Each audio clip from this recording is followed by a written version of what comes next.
ताज्या व महत्त्वाच्या घडामोडी जाणून घेण्यासाठी चॅनलला सबस्क्राइब करा व बेल आयकॉनला क्लिक करा। हर हर मोदी, घर घर मोदी, सशक्त भाजपा। मालेगाव भाजपाच्या वतीने श्री सुनील आबा गायकवाड यांच्या मार्गदर्शनाखाली मिसळ पे चर्चा हा कार्यक्रम घेण्यात आला। सदर कार्यक्रमाला माननीय श्री डॉक्टर राहुल सुभाषजी भामरे यांच्या प्रमुख उपस्थितीत कार्यक्रम घेण्यात आला। आजच्या कार्यक्रमाचे प्रास्ताविक अभिषेक भावसार व हरिप्रसादजी गुप्ता यांनी केले।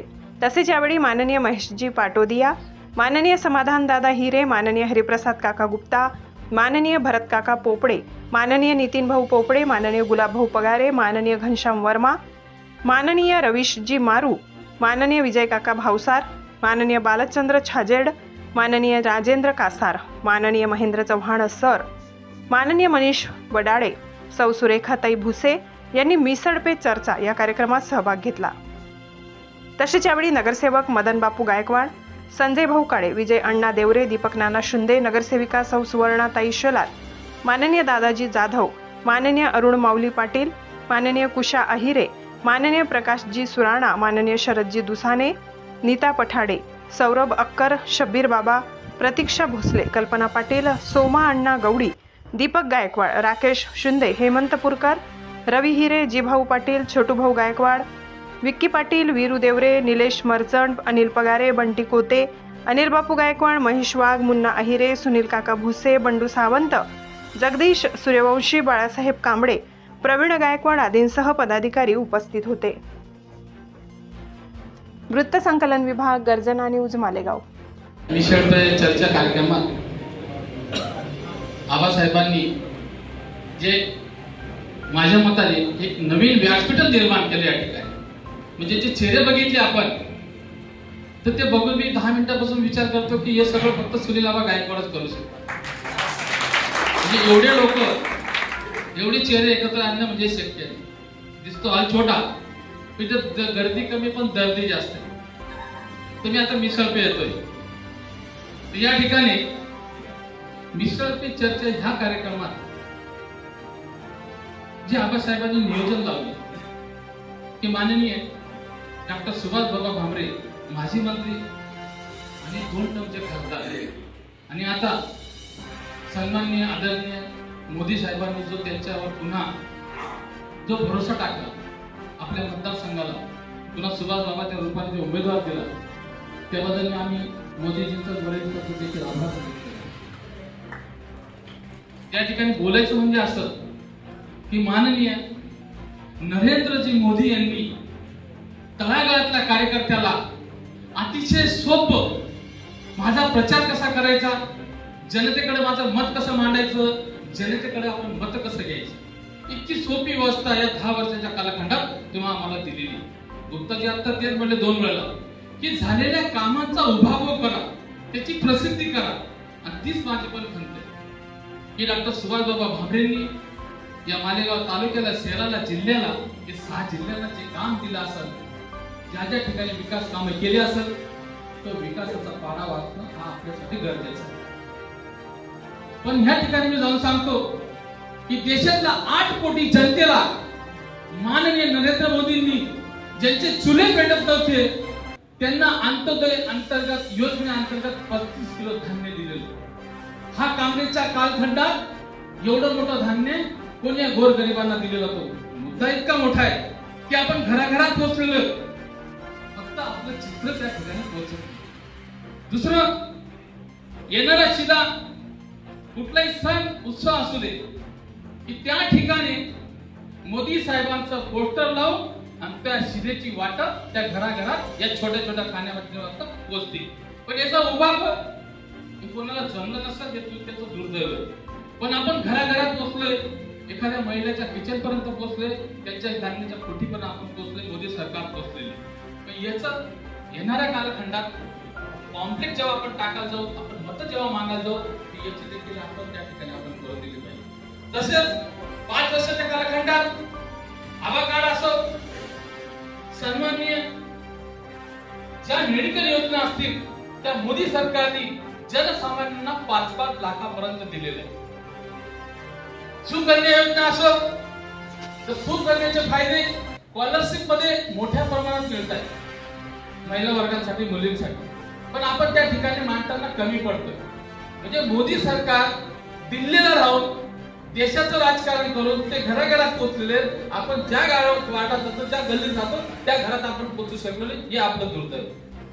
त्याच प्रयत्नात आता या ठिकाणी नवनगरसेवकांचे गटनेता माननीय सन्मान्य सुनील गायकवाड या ठिकाणी बसलेले आहेत. तर बऱ्याच ठिकाणी मी बाबाच्या विकास कामांचा, आता संजय काळे या ठिकाणी नगरसेवक असणारे सन्मान्य मात्र, त्यांच्या वाड्यात देखील बाबांनी काहीतरी एक सिमेंट कॉम्प्लेक्स आहे छोटा वाडा, एक गल्लीसाठी 8 ते 10 लाखाच्या एका नगरसेवकाला विकास निधी दिलेला. म्हणजे साबणे असो, 50 लाख साबणे असो, असे त्या त्या ठिकाणचे त्या त्या लोकांनी, माझी सूचना आहे की हे कॉम्प्लेक्स आपण स्वतः तयार करावं. आणि बाबासाहेबांनी आमच्या भागात असे कामं दिलेले आहेत, म्हणजे विरोधकांना जेणेकरून त्यांच्या तोंडात छाप असेल की बाबांनी काहीच केलेलं नाही, हे कामं तुम्ही त्या ठिकाणी दिले पाहिजे. तसंच ह्यापूर्वी मी आता पुन्हा अपेक्षा करतो बाबासाहेबांच्या माध्यमातून, निसर्ग चर्चेच्या माध्यमातून या ठिकाणी राहुल दादा आपल्याला लाभलेले आहेत. तसं समाधान दादांनी मालेगाव तालुक्यात एक छोटासा डेअरीचा उद्योग उभा केलेला आहे, ही आता अपेक्षा करतो येणाऱ्या काळात. तर येणाऱ्या काळात माझ्या तरुणीला रिकामा हाताला काम मिळालं पाहिजे, असे उद्योग या ठिकाणी आपण केंद्र शासनाच्या माध्यमातून, आमचं तानमानाचं गाव आहे, आमचा कपडा पूर्ण बाहेर जातो, याची प्रोसेस जर मालेगाव शहराला दिली तर मालेगावच्या या तरुणांच्या रिकामा हाताला खूप भरघोस काम करत, त्याला नाशिक, पुन्हा मुंबई जाण्याची गरज पडणार. दुसरं, महाजन यांची मीटिंग सुनील आबा यांनी लावली होती. आमच्या ग्रामीण भागात 2 नाले, एक आगड्या, एक पंडोळ नाला आहे. सौंदर्यापासून परसून एक नदी जाते. आमची अपेक्षा हीच आहे की पूर पाणी जरी आम्हाला भेटलं तर बराचसा हा भाग सिंचित होईल आणि शेतकऱ्यांचं म्हणजे पाण्याचं जे संकट हे कमी होईल. दुसरी गोष्ट तुम्ही सांगताय कांद्याचं तुम्ही पोराला ताप हे सांगताय, पण पोराला ताप का बरं हे कधीच सांगत नाही. लक्षणं सांगा आम्हाला, लक्षणं नको आम्हाला, विलास सांगा. कांद्यावर काय विलास करता येईल, कांदा कसा निर्यात करता येईल हे तर सांगा. आम्हाला सिमटन नाही पाहिजे, आम्हाला विलास पाहिजे. दुसरी गोष्ट, मनमाड इंदोर रेल्वे हा गेल्या 20-25 वर्षापासून प्रलंबित प्रश्न आहे आबा, पण त्याच्यावर आतापर्यंत आपण कोणीच काही बोललेलं नाही.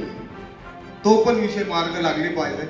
आणि आमचा जे पाण्याचा विषय हा जर मार्ग लागला तर फार आम्ही बाबांचं यापूर्वी पण आम्ही काम केलंच आहे, इथून पुढं पण करतच आहोत, विषय तो नाही. फक्त आमच्याकडे एकदा बघा, एवढीच आमची विनंती. आणि डॉक्टर राहुलजी भामरे साहेब, प्रथमतः मी सुनील आबा आणि घनश्यामजी वर्मा साहेब यांचं अभिनंदन करतो की यांनी हा पर्यंत खऱ्या अर्थाने हा कार्यक्रम सुरू केला.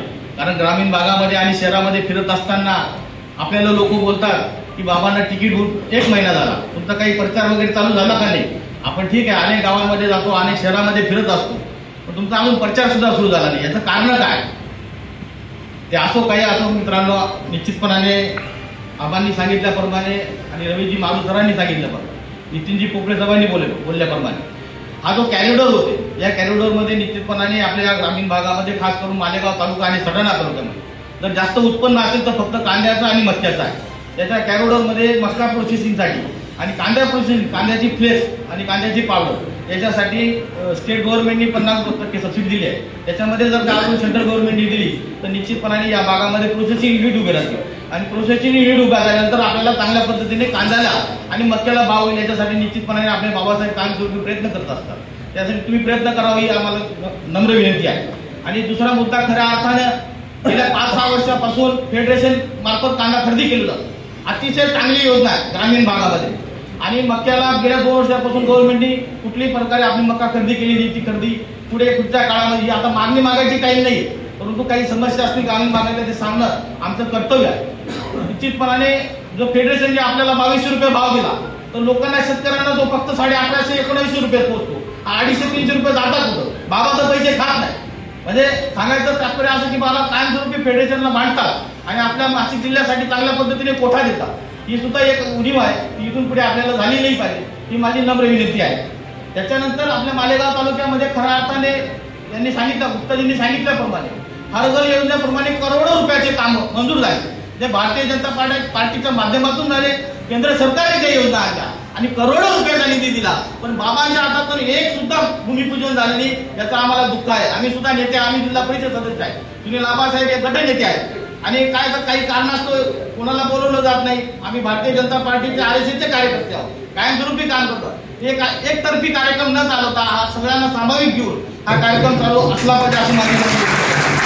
कोणीतरी 2-4 लोक बोलवायचे, 2-4 लोकांनी एका ठिकाणी कार्यक्रम करून घ्यायचा.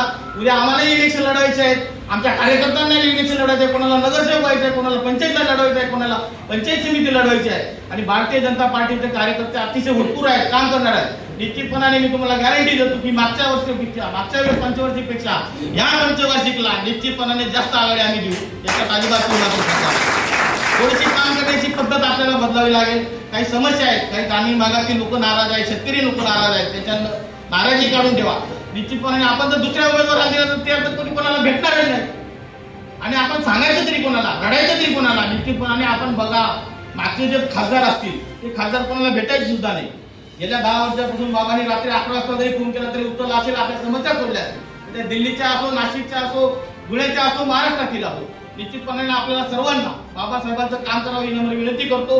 आणि पुन्हा एकदा सुनील आबा गायकवाड आणि वर्माजी नितीनजी पोपळे साहेब, रवीजी मारू साहेब, सन्माननीय व्यासपीठ यांचं मनापासून आभार मानतो की आजपासून खऱ्या अर्थाने या मालेगाव तालुक्यामध्ये भारतीय जनता पार्टीचा आपण प्रचार केला पाहिजे. आणि आपल्याला सुद्धा बाबासाहेबांना, डॉक्टर राहुल भामरे साहेबांना आपण आघाडी दिली तर आपण त्यांना सांगूया की आमचे हे कामं आम्हाला तुम्हाला करावे लागतील, दिल्लीला तुम्हाला आमच्या बरोबर यावं लागतील, आपल्या व्यापाऱ्यांच्या समस्या सोडाव्या लागतील. गव्हर्नमेंटकडे मोठ्या प्रमाणात फंड आहे, तो फक्त युटिलाइज करणं महत्वाचं आहे. तुम्ही या ठिकाणी बोलवलं, त्यात माझा सत्कार केला, त्याबद्दल सर्वांचं मनापासून आभार मानतो. इथे सांगतो जय हिंद. सन्मान्य व्यासपीठ आणि बंधूंनी बघितलं, मिसळ पेचाच्या या कार्यक्रमाच्या निमित्ताने माझ्यामध्ये अपेक्षापेक्षा सगळे चांगले विषय या ठिकाणी आलेले आहेत. राहुलजींनाही बरेचसे विषय या ठिकाणी आणि स्थानिक परिस्थिती सुद्धा, म्हणजे राजकीय असेल, सामाजिक आणि व्यापार उद्योगाची परिस्थिती आपल्याला बऱ्यापैकी या ठिकाणी ज्ञात झाली असेल. महत्वाचं ज्या विषयाला मला हात घालायचा नव्हता, पण 1-2 जणांनी, खास करून माझे सगळ्यात आवडते काका भरतजी पोपळे यांनी त्या विषयाला हात घातला. म्हणून असं वाटतं की आणखी 2 मिनिटं, इतका वेळ झालाच आहे की आणखी 2 मिनिटं मी घेतो. राहुलजी, आम्हाला सांगायचे की अनेक वर्षानंतर या मालेगाव शहरामध्ये भारतीय जनता पार्टीचा एकच नगरसेवक तरी मी होतो. माझ्या आधी 10-15 वर्ष आधी पंडित हिंदू गवळी होते. म्हणजे असं आपले 5 जिल्हा परिषद सदस्य या ठिकाणी, 7 पैकी 5 जिल्हा परिषद सदस्य आपले होते. म्हणजे मोठी ताकद या ठिकाणी आपल्या मालेगावानी, जे पण काही 9 मध्ये इथं वास्तविक आपले 20च्या घरात आपण जाणार होतो, परंतु आपण त्यावेळेस पक्षाच्या आपापसात वादामुळे, चुकीच्या तिकीट वाटपामुळे आपलं त्या ठिकाणी बरंचसं नुकसान झालं. आणि जे आम्ही एक स्वप्न उराशी बाळगून अनेक वर्ष आम्ही या शहरामध्ये काम करतोय की भारतीय जनता पार्टीचा झेंडा हा सगळ्यात वरती लागला पाहिजे. आणि काळ असाच होता. भारतीय जनता पार्टी या ठिकाणी मोठा भाऊ म्हणून काम करायचा, युतीतला घटक हा छोटा भाऊ होता. आणि आजची परिस्थिती जी बदलली आहे त्याच्यात आपल्याच काही नेत्यांच्या चुकांमुळे सगळ्या गोष्टी घडून आलेल्या आहेत. म्हणून या ठिकाणी असं एक चित्र निर्माण केलं जातं आणि काही म्हणजे संताप सुद्धा होतो की आपल्यातच काही ज्यांना कुठली राजकीय महत्वाकांक्षा नाही, ज्यांना कुठं पुढे जाण्याची इच्छा नाही, फक्त बाबांनी त्यांच्या डोक्यावर हात ठेवल्यामुळे ते आज जे बाबांना त्रासदायक आहे अशाच लोकांची, ते थोडस मी शब्द चुकीचा वापरेल परंतु नाहीला ते दलाली सारखं ते काम करतात. बाबांना मिसगाईड करतात, बाबांना खरी परिस्थिती समजून येत नाही, म्हणून याची कोंडी कुठेतरी फुटावी म्हणून आजचा हा कार्यक्रम ठेवला. कारण नसताना आपण 1 महिना वाया घालवलेला आहे. आणि असं चित्र निर्माण केलं गेलं की युतीतले काही जे घटक आहेत ते जर आपल्या सोबत नसते तर आपलं काही खरं नाही, असं चित्र निर्माण केलं जातं. तुम्ही फक्त चालायला सुरुवात करा डॉक्टर साहेब, कोणाचीच गरज नाही. आणि आमचा अनुभव आहे, आम्ही प्रमुख पदाधिकारी आहोत बऱ्याचशा कार्यामध्ये आणि बरीचशी धुरा आम्ही या ठिकाणी प्रत्येक वेळा प्रचारात सांभाळले. अगदी राऊत साहेबांपासून हरिचंद्र चव्हाणांपासून, आणि यांचं आम्हाला माहिती हा पक्ष आता ठीक आहे, काही गरजामुळे आता थोडस तुम्ही. सन्माननीय व्यासपीठावर बसलेले सगळे मान्यवर, व एका मोठ्या संख्येने इथे जमा झालेले सगळे मुलामुलाचे मालेगाव शहरातले रहिवासी आणि BJP कार्यकर्ते आणि नेते, सर्वप्रथम मी आपल्या सर्वांचं आभार मानतो की आपण मला इथे बोलून एवढा मान सन्मान दिला आणि आपले मतं व्यक्त केले. आणि 100% आपले सगळे जे मत आहेत हे मी बाबासाहेबांपर्यंत पोहोचवणार आणि त्याच्यामध्ये काय दखल घेता येईल योग्य याचा निर्णय ते 100% घेतील याची मला खात्री आहे. मी डॉक्टर आहे, मी काय राजकीय माणूस नाही. मला काही फारसं भाषण करता येत नाही किंवा आपल्यासारखं राजकारणाचं काही जास्त एक्सपिरियन्स नसल्यामुळे मी काही खूप जास्त बोलू शकत नाही. पण एक माझं छोटं मनोगत फक्त व्यक्त करतो. लहानपणापासूनच मी माझ्या वडिलांना वैद्यकीय सेवा देताना बघितलेलं आहे. जवळपास 27 ते 30 वर्ष त्यांनी धुळ्यामध्ये वैद्यकीय सेवा दिली. टाटा हॉस्पिटलसारख्या मोठ्या हॉस्पिटलमधनं कॅन्सर तज्ज्ञ म्हणून प्रशिक्षण घेतलं आणि त्यांना मुंबई, दिल्ली किंवा परदेशात सुद्धा मोठमोठ्या ऑपॉर्च्युनिटीज असून सुद्धा त्यांनी आपल्या मायभूमीमध्ये धुळ्यामध्ये येऊन आपलं कार्य करायचं ठरवलं. हे फक्त आणि फक्त आपल्या भागातले गरीब जनतेला त्यांच्या कलेचा बेनिफिट मिळावा त्याच्यासाठी त्यांनी ते केलं. लहानपणापासून मी बघतोय की एक मोठे मोठे ऑपरेशन्स जे म्हणजे धुळे का म्हणा, नाशिक म्हणा, इव्हन पुण्यामध्ये त्या काळामध्ये होत नव्हते, ज्यासाठी त्यांना मुंबईला जावं लागायचं, दिल्लीला जावं लागायचं पेशंट्सला. तेव्हा तर बरेच पेशंट्स असे होते की ते पोचायचेच नाही, मुंबईचं नाव घेतलं तर जाऊ द्या, त्यापेक्षा घरी गेलेलं बरं असा तो कॅन्सर आजार. एवढे कॉम्प्लिकेटेड ऑपरेशन्स करायचे आणि अल्प दरामध्ये करायचे. मी आता गेल्या 6 वर्षापासून प्रॅक्टिस करतो आहे. मला लोक जे येऊन सांगतात त्याच्यावर मला ॲक्च्युली मागच्या 6 वर्षामध्ये बाबांची पुण्य काय खरी ती प्रॅक्टिकली कळाली. आणि कोण येऊन सांगतं की माझ्या आईला असं एवढं मोठं गाठ होती आणि धुळ्यातल्या डॉक्टरांनी सांगितलं की काही होणार नाही, नाशिकच्या डॉक्टरांनी सांगितलं की मुंबईत घेऊन जा. 2 तासात बाबांनी ऑपरेशन केलं. 4 दिवसात माझी आई घरी गेली. बिल 15,000 निघालं. माझ्याकडे 5,000 होते. मी 5,000 दिले. बाबा म्हणे काय हरकत नाही, वरून 200 रुपये दिले घरी जाण्यासाठी. अशा दररोज 6 वर्षापासून मी वेगवेगळे एपिसोड्स लोकांकडनं, जनसामान्यांकडनं ऐकत असतो. घरच्यांनी गोष्ट सांगितली वेगळी, पण समोरून एक तिरहित माणूस येऊन सांगतो आहे ही वेगळी गोष्ट आहे. आणि लहानपणापासून हे बघितलं असल्यामुळे त्यांचंच हे वारसा चालवावा म्हणून मी स्वतः डॉक्टर झालो आणि माझ्याकडनं जेवढं शक्य मी ते प्रयत्न करतो आहे. 2014मध्ये त्यांच्या सेवेने निर्माण झालेलं जेवढं समाजामध्ये प्रेम आहे त्या प्रेमापोटीच त्यांना खासदारकी मिळाली. आपण सगळ्यांनी भरभरून त्यांना मत दिलं. तर तेव्हाची एक गोष्ट तुम्हाला सांगतो. 2014मध्ये जेव्हा त्यांनी निर्णय घेतला की खासदारकी लढावी, तेव्हा मी, माझी आई, इव्हन त्यांचे वडील म्हणजे माझे आजोबा जे उभं आयुष्य त्यांनी राजकारणात घातलं, या सगळ्यांचा त्यांना विरोध होता. सगळे म्हणायचे की एवढं चांगलं काम करतोय, वैद्यकीय सेवा करतोय, आजूबाजूच्या 10-12 जिल्ह्यांमध्ये कोणी एवढी सेवा देऊन ती तू करतोय आणि सगळे लोक खुश आहे, तू खुश आहे, राजकारण काही चांगल्या लोकांचं काम नाही वगैरे वगैरे अशा काही गोष्टी आम्ही करायचो. वडील मला तेव्हा म्हणायचे की डॉक्टर म्हणून माझे लिमिटेशन्स आहेत. दिवसाच्या काय 50 पेशंट बघू शकतो, 70 पेशंट बघू शकतो, 100 पेशंट बघू शकतो, 2-3 ऑपरेशन करू शकतो. याच्या पलीकडे मी दिवसात करू शकत नाही.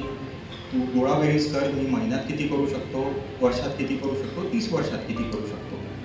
पण एक लक्षात आलंय मला की एक राजकीय पद मिळालं तर त्याच्या माध्यमातून आपण लाखोंची सेवा करू शकतो आणि लाखोंचं जीवन बदलू शकतो. तेव्हा लहान होतो, काही फारसं कळायचं नाही. पण आता 10 वर्षानंतर त्यांनी केलेली जी कामं आहेत आणि जनसामान्यामध्ये जो उत्साह मी त्यांच्याबद्दल बघतो त्याच्यामध्ये मला हे कळून गेलं की ते काय बोलत ते खरं होतं. डॉक्टर बाबा जर डॉक्टरच राहिले असते तर सुलवाडे जांभळ उपसिंचन योजना झाली नसती. डॉक्टर बाबा जर डॉक्टरच राहिले असते तर मनमाड इंदोर रेल्वे सारखं एक अनेक दशकापासून प्रलंबित असलेला मार्ग हा मार्गी लागला नसता. एक उदाहरण म्हणून सांगतो, धुळे जिल्ह्यामध्ये सगळ्यात मोठं इरिगेशनचा प्रोजेक्ट म्हणजे अक्कलपाडा प्रोजेक्ट, ज्याची कॅपॅसिटी काहीतरी 2.5 TMC आहे आणि ते बनण्यासाठी साधारणतः 40 ते 50 वर्ष लागली. त्या तुलनेने आमच्याकडे सुलवाडे जामफळ जी उपसिंचन योजना आहे ती पण बऱ्याच दशकांपासून प्रलंबित आहे. अनेक लोकांनी प्रयत्न केला ती मागे लागण्यासाठी, पण बाबांनी त्यांचं कौशल्य वापरलं, त्यांचे मोदी साहेबांबरोबरचे जे वैयक्तिक संबंध आहेत ते वापरले, योग्यरित्या ती गोष्ट तिकडे दिल्लीमध्ये मांडली आणि मोदी साहेबांनी एमर्जन्सी फंड म्हणून जवळपास 2,500 कोटी रुपये ज्याचं नियोजन नव्हतं ते त्यांनी याच्यासाठी दिलं. आणि आता 4 वर्ष झाले काम चालू होऊनही तब्बल 4 वर्षामध्ये 70% काम झालेलं आहे आणि त्याची कपॅसिटी 9.5 TMC आहे, जी अक्कलपाडापेक्षा 3-3.5 पटींनी जास्त आहे. मनमाड इंदोर रेल्वे मार्ग ही प्रलंबित आहे. मागे दादांनी सांगितलं की तो पण पूर्ण करावा, पण जसं सरांनी सांगितलं मी आपल्याला सांगू इच्छितो की त्याचा जो पहिला टप्पा आहे 53 किलोमीटरचा धुळे नरडाणा आणि धुळेपर्यंत बोरबीर ॲक्च्युली, तो त्याचं जमीन अधिग्रहण चालू होऊन गेलेलं आहे आणि टेंडर निघून आता लवकरात लवकर त्याचं काम चालू होणार आहे. मोदी साहेबांचं आपल्याला सगळ्यांना माहिती, ज्या कामावर त्यांनी हात ठेवला ते कामं पूर्ण होण्याशिवाय झाल्याशिवाय ते शांत बसत नाही. 2019 मध्ये त्यांनी स्वतः त्याचं भूमिपूजन केलेलं होतं आणि म्हणूनच आम्हाला सगळ्यांना गॅरंटी आहे की ते 100% काम पूर्णपणे होणार आहे. मोदी की गॅरंटी. तर बाबासाहेबांचं काम बघूनच मोदी साहेबांनी पुन्हा त्यांना तिसऱ्यांदा संधी दिली. आपल्या सर्वांचं प्रेम हे सर्वेच्या रूपामध्ये जेव्हा दिल्लीमध्ये पोहोचतं तेव्हा ज्याचं इलेक्टोरल मेरिट आहे त्यालाच तिकीट दिलं जातं. भारतीय जनता पार्टी असा पक्ष नाही आहे की ओळखीने तिकीट द्या, माझा मुलगा आहे तिकीट द्या, मी एवढे पैसे करतो तिकीट द्या, हे असं काही भारतीय जनता पार्टीमध्ये चालत नाही. जो माणूस ऑन ग्राउंड काम करतो, जो लोकांमध्ये पॉप्युलर आहे, लोक ज्याला सपोर्ट करतात, ज्याचं सर्वेमध्ये नाव येतं, ज्याचं इलेक्टोरल मेरिट आहे त्यालाच मिळतं आणि आपल्या सगळ्यांच्या प्रेमाने ते इलेक्टोरल मेरिटच्या रूपाने त्यांना पुन्हा ही संधी दिलेली आहे. आणि एक लक्षात घ्या, ही लोकसभाची निवडणूक आहे, ही आपल्या भागाची निवडणूक नाही आहे, ही फक्त डॉक्टर बाबा भामरेंची निवडणूक नाही आहे, मोदी साहेबांची निवडणूक आहे. म्हणून माझी एक कळकळाची विनंती आहे की आपले जे पण छोटे मोठे मतभेद असतील, लोकल इश्यूज असतील, या सगळ्यांना आपण 100% दुरुस्त करूच, पण सध्या या सगळ्या गोष्टींना आपण थोडंसं बाजूला ठेवून मोदी साहेबांकडे लक्ष ठेवून, केंद्राकडे लक्ष ठेवून, केंद्रामध्ये कोणती सरकार बसायला पाहिजे या उद्देशाने जोमाने कामाला लागूया. आणि त्याच्यामुळे माझी कळकळीची विनंती आहे की 20 मेच्या तारखेला आपल्या धुळे लोकसभा मतदारसंघाची निवडणुकीची तारीख आहे, उन्हाळा मतदानाची तारीख आहे. भरपूर उन्हाळा आहे, आत्ताच एवढा उन्हाळा आहे, अजून 1 महिना बाकी आहे, दुष्काळी परिस्थिती आहे, अनेक प्रॉब्लेम्स जरी असले तर या प्रॉब्लेम्सला आपण त्यांच्यामधनं काहीतरी मार्ग काढून जास्तीत जास्त मताधिक्याने डॉक्टर सुभाष भामरे आणि मोदी साहेबांना निवडून आणू अशी मी कळकळीची विनंती करतो. आदरणीय आबांचं प्रथमतः खूप खूप मनापासून कौतुक करते. आपण आज याच्या कार्यक्रमाचं नियोजन केलंय, मिसळ पे चर्चा या कार्यक्रमाच्या माध्यमातून राहुल दादा मी सांगू इच्छिते, आज आमच्या धडाडीच्या कार्यकर्त्यांच्या ज्या मनातील भावना होत्या त्या त्यांनी व्यक्त केल्या आहेत आणि आबांनी हा प्रयत्न इतका चांगला, म्हणजे प्रयत्न म्हणण्यापेक्षा आबांनी हा इतका छान कार्यक्रम घडून आणलाय. सगळ्या कार्यकर्त्यांच्या भावना या कार्यक्रमाच्या माध्यमातून बाबांपर्यंत पोहोचतील अशी मी आशा व्यक्त करते आणि आबांचे खूप खूप कौतुक आणि अभिनंदन करते. आमचे आदरणीय आबासाहेब कायमच, आज नाही, आम्ही आज शहरवासी असून एक फॅमिली मेंबर मी म्हणून असंही मी सांगू इच्छिते की आजपर्यंत आबांनी आमच्या माता भगिनींकडे कोणालाही कधीही रस्त्यावर काही प्रॉब्लेम आला असेल तरी आबा स्वतःने दखल घेतली असेल, हे मी स्वतः अनुभवले. आज 25 वर्षापूर्वीचा हा माझा अनुभव आहे आणि मला नाही वाटत की आबांसारखे जर नेते आमच्या पाठीमागे असतील तर कुठे महिला भगिनींना काही कशाची अडचण येऊ शकते. म्हणून आबांच्या आम्ही कायमच पाठीमागे असू अशी मी आज तुम्हाला ग्वाही देते आणि पुढचं काम निश्चितच आम्ही आबांसोबत व्यवस्थित करून बाबांच्या आजपर्यंतच्या सार्थ झालेल्या उमेदवारीसाठी प्रयत्न करू. परत तिसऱ्या वेळेस आम्ही प्रयत्न करू.